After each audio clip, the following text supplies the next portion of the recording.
शिल्पी घर के काम से फ्री होती तो बोर होती, जिसके बाद उसने घर में ही दुकान खोलने की सोची। अरे ये इतने सारे कपड़े, अरे बहू क्या करेगी इनका? माँ जी, मैं घर में बोर होती हूँ तो सोचा सामने के कमरे में कपड़ों की दुकान खोल लूं। घर का काम भी हो जाएगा और 4 पैसों की कमाई भी। अरे वाह वाह, ये तो बहुत ही अच्छी बात है। मैं भी तेरी मदद कर दिया करूंगी। वाह माँ जी, तब तो मजा आ जाएगा। अब हम दोनों मिलकर खूब पैसे कमाया करेंगे। अब क्या था, सास बहू का काम चल पड़ा। एक दिन, अरे राकेश की माँ, सुनती हो? कहाँ चली गई? भूख के मारे पेट में चूहे कूद रहे हैं। अरे नंदिनी, कहाँ हो? भूख लग रही है। पापा कहाँ है माँ? पता नहीं बेटा, भूख लग रही है। आज तो किसी ने चाय भी नहीं पूछी। तभी सास बहू घर के अंदर ढेर सारे सामान के साथ आती हैं और वो भी हंसती हुई। अरे वाह बहू, ये तो बड़ी अच्छी मार्केट दिखाई तूने। बड़ा ही सस्ता सामान था।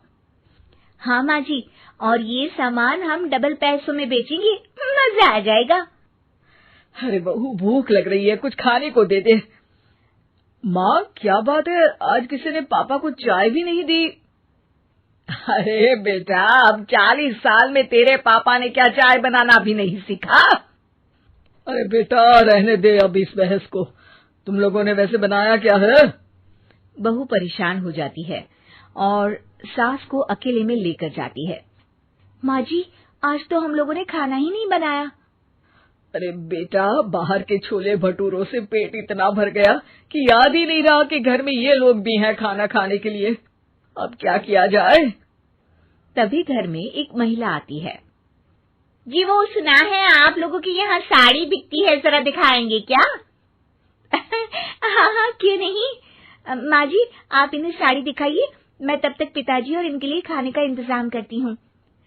सास उस औरत को लेकर सामने वाले कमरे में चली जाती है जहाँ उन लोगों ने दुकान खोली थी। वहीं बहू भी किचन में चली जाती है। अब इतनी जल्दी क्या बनाऊं? पापा जी तो खाने के लिए भी बैठ गए हैं। आइडिया, मैं खाना बाहर से ही ऑर्डर कर देती हूँ। थोड़ी देर में खाना आ जाता है और बहू टेबल पर खाना लगा देती है। हे भगवान, कितनी कड़वी दाल बनाई है बेटा।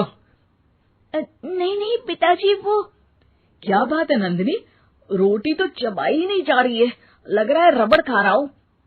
एक तो इतने महंगे होटल से खाना मंगवाया और वो भी इन लोगों को पसंद नहीं आया। तभी सास नोट गिनती हुई बाहर आती है। वाह माँ जी, बड़ी कमाई हुई लगती है। हाँ, मैंने वो 2000 वाली साड़ी 3000 में बेच दी। अरे वाह माँ जी। दोनों सास बहू बहुत खुश हो जाती हैं। मेरे पेट में ना बेटा जोर का दर्द हो रहा है। अरे माँ, क्या हुआ? पेट में दर्द? बाहर का कुछ खाया था क्या? मैदा तो नहीं खा लिया? मैंने छोले भटूरे खाए थे। माँ क्यों खाए? आपको तो पता है कि आपको मैदा सूट नहीं करता। चलिए माँ को डॉक्टर के पास ले जाते हैं। तभी अंदर से पापा की आवाज आती है। हे भगवान, मेरा तो पेट खराब हो गया। सब पिताजी के पास जाते हैं। पिताजी, आपको क्या हुआ? खाना बासी था शायद। अरे पिताजी, नंदिनी जानती है कि बासी खाने से आपकी तबीयत खराब हो जाती है, तो वो ऐसा क्यों देगी, है ना नंदिनी? वो खाना मैंने बाहर से ऑर्डर किया था। मैं और माँ दुकान का सामान लेने गए थे, इसलिए खाना नहीं बना पाए।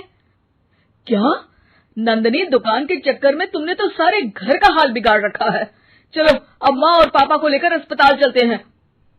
अस्पताल में जाने पर डॉक्टर कहते हैं, हाँ, इन दोनों को तो एक दिन के लिए एडमिट करना पड़ेगा। क्या?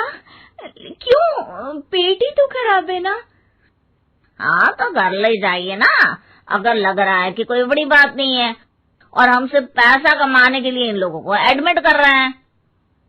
नर्स, जरा इन लोगों को बिल तो दे देना। चलिए, मैं आप लोगों को पैक किछ समझा देती हूँ। जब बहू के हाथ में बिल आता है, हे भगवान, 60,000 रुपए! इतना तो मैंने कमाया भी ना था। अब समझ गई कि कमाई के चक्कर में घर के लोगों की सेहत के साथ मैं खिलवाड़ कर रही थी।